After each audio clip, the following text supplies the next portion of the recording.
नमस्कार, मैं डॉक्टर रूपा मंगलानी। हमारा associate professor political science department में हमारा आज का टॉपिक है राज्यपाल की वास्तविक स्थिति। तो हम राज्यपाल की शक्तियां देख चुके, नियुक्ति के प्रश्न देख चुके और हम ये देख चुके कि राज्यपाल की क्या स्थिति है। तो आज हम देखेंगे कि संवैधानिक दृष्टि से राज्यपाल क्या था, ये तो हम पढ़ ही चुके हैं, लेकिन वास्तविक रूप में राज्यपाल किस प्रकार से कार्य करते हैं वो हम इस टॉपिक में देखेंगे। तो आइए जानते हैं राज्यपाल की वास्तविक स्थिति। राज्यपाल की स्थिति या भूमिका के संबंध में मैं आपको बताना चाहती हूँ कि सैद्धांतिक और व्यवहारिक स्थिति के संबंध में विवाद रहा है।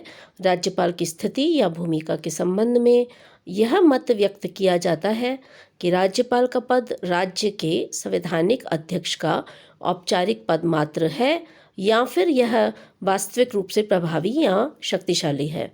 तो इसमें ये प्रश्न उठता है कि क्या राज्यपाल का पद केवल रबड़ की मुहर है जो मंत्रिमंडल के परामर्श पर अपनी सहमति प्रकट करता है, या फिर कुछ अन्य विद्वानों का मत है कि राज्यपाल की भूमिका राजनीतिक मान्यताओं पर निर्णय करने वाले केंद्र के अभिकर्ता की है।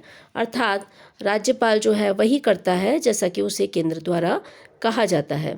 तो सरोजनी नायडू ने राज्यपाल की स्थिति को सोने के पिंजरे में बंद चिड़िया के समान बताया था, जबकि एम.वी. पायली नामक विद्वान ने राज्यपाल को सूझबूझ वाला परामर्शदाता जो राज्य में शांति का स्थापक है वो बताया था। तो राज्यपाल की स्थिति या भूमिका को हम निम्नांकित बिंदुओं से वर्णित कर सकते हैं।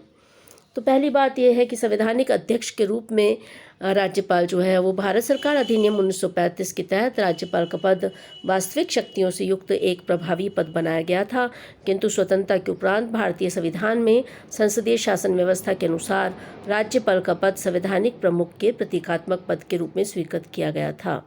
राज्यपाल की भूमिका नाम मात्र की कार्यपालिका की भूमिका थी, ऐसा संविधान के 1935 के अधिनियम में उल्लेखित था।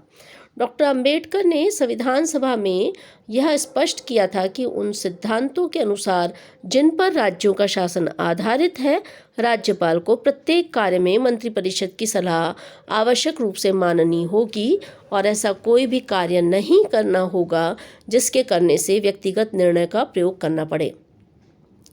तो राज्यपाल के पद पर कार्य कर चुके अनेक व्यक्तियों जैसे सरोजनी नायडू, पट्टाभी सीतारमैया, विजयलक्ष्मी पंडित तथा श्री प्रकाश ने इस मत का समर्थन किया है। राज्यपाल के पद पर कार्य करने वाले श्री प्रकाश के अनुसार राज्यपाल की भूमिका मात्र निर्धारित शून्य स्थान पर हस्ताक्षरित करने की है। साधारणतः राज्यपाल राज्य का संवैधानिक अध्यक्ष है जो अपना अधिकांश कार्य मंत्रिपरिषद के परामर्श से करता है। सविवेकीय शक्तियों का प्रयोग विशेष परिस्थितियों में ही किया जाता है, अतः सैद्धांतिक रूप से राज्यपाल की स्थिति संवैधानिक प्रधान की है। केंद्र के प्रतिनिधि के रूप में संविधान निर्माताओं ने भारत में सहयोगी संघवाद का ऐसा ढांचा परिकल्पित किया है जिसमें केंद्र एवं राज्यों में सद्भावनापूर्ण संबंधों की स्थापना हो सके और प्रशासनिक एकरूपता तथा राष्ट्रीय एकता के लक्ष्य की प्राप्ति की जा सके। राज्यपाल का पद इस उद्देश्य की प्राप्ति हेतु साधन है। सकारात्मक रूप से के.एम. मुंशी के अनुसार राज्यपाल संवैधानिक औचित्य का प्रहरी है और वह कड़ी है जो राज्य को केंद्र के साथ जोड़ते हुए भारत की एकता के लक्ष्य को प्राप्त करती है।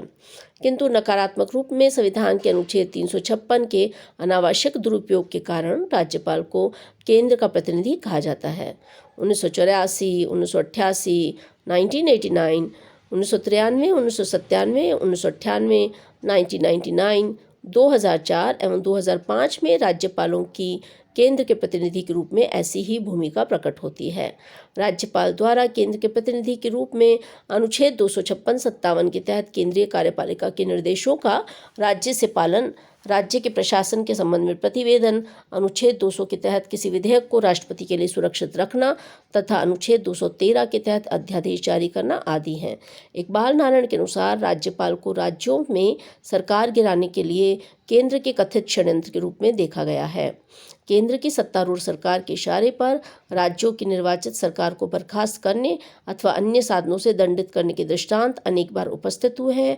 निसंदेह यह भारतीय राजनीतिक व्यवस्था के हित में नहीं है।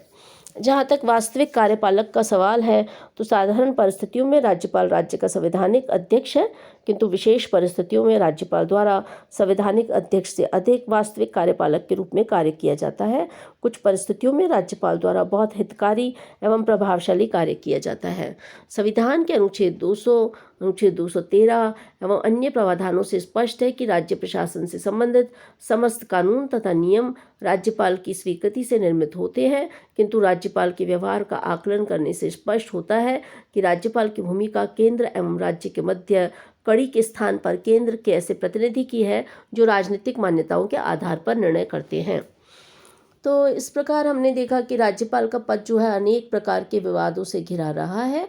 आज राज्यपाल के पद के संबंध में सबसे पहली आवश्यकता इसकी गरिमा की पुनः बहाली की है। यह अनिवार्य है कि आज मिलीजुली सरकारों के युग में केंद्र राज्य संबंधों को प्रभावित करने वाला राज्यपाल का पद मर्यादित हो, उत्तरदायी हो और महत्वपूर्ण भूमिका का निर्वाह करे। इसके लिए इस पद को राजनीतिक दुर्भिसंधियों से मुक्त होना होगा। तो राज्यपाल पद की नियुक्ति, विमुक्ति, निर्णय व आचरण के प्रश्नों का फिर से निर्धारण जरूरी है। और ऐसा नहीं है कि ऐसा हुआ नहीं, बहुत सारे आयोग हैं जिन्होंने राज्यपाल से संबंधित इन मुद्दों पर अपनी अपनी सिफारिशें की हैं। जैसे कि सरकारी आयोग था, उसने राज्यपालों की समिति 1970 में बनी थी।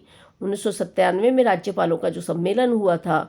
इसी तरह से 2002 में संविधान समीक्षा आयोग बना, पुंछी आयोग 2010 में बना।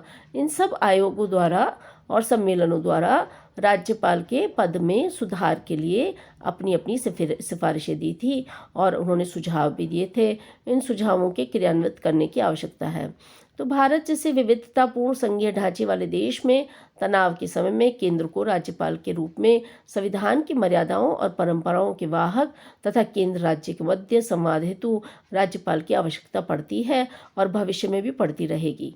राज्यपाल पद की गरिमा से जुड़े प्रश्नों एवं समस्याओं के अविलंब निराकरण से भारत के संघीय लोकतांत्रिक ढांचे को हम सशक्त बना सकते हैं। ऐसा नहीं है कि राज्यपाल का पद पूरी तरह से जो है वो खारिज किए जाने योग्य। राज्यपाल का पद महत्वपूर्ण है, क्योंकि देखिए राज्य की राजनीति में भी संवैधानिक अध्यक्ष के रूप में उसका बहुत बड़ा योगदान हो सकता है।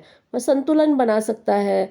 वह ऐसी शक्ति जो कि असीमित शक्ति का प्रयोग हो जहाँ पर, तो वहाँ पर वो कह सकता है कि इस शक्ति का प्रयोग सीमित किया जाए।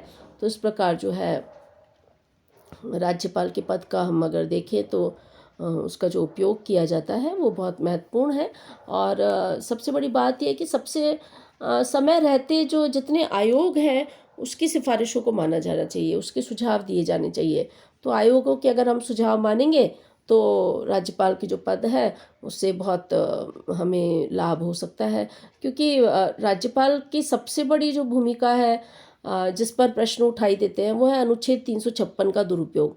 तो अनुच्छेद 356 के दुरुपयोग के कारण ही राज्यपाल की जो है भूमिका पर प्रश्न उठाए जाते हैं, क्योंकि निर्वाचित सरकारें हैं और उसको केंद्र के इशारे पे अगर राज्यपाल गिरा देते हैं, जैसा कि पहले हुआ भी है कि चुनी हुई सरकारें हैं और उनको ये कहते हुए कि नहीं नहीं राज्य का संवैधानिक ढांचा चरमरा रहा है और 356 का प्रयोग करके राज्य की निर्वाचित सरकार को बर्खास्त करना, तो ये जो है अपने आप में बहुत विवादित रहा।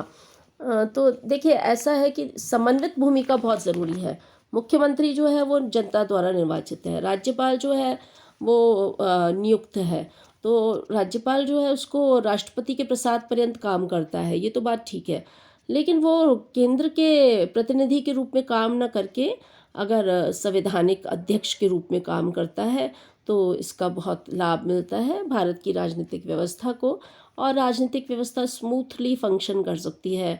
संविधान का भी रक्षण हो सकता है और गरिमा का ये पद अगर गरिमा से काम करे, मर्यादा से काम करे तो बहुत महत्वपूर्ण भूमिका हो सकती है। तो इस प्रकार हमने देखा कि राज्यपाल का पद क्या है। हाँ, ये ज़रूर है कि अक्सर ये कहा जाता है कि राष्ट्रपति के समान ही राज्यपाल का पद है।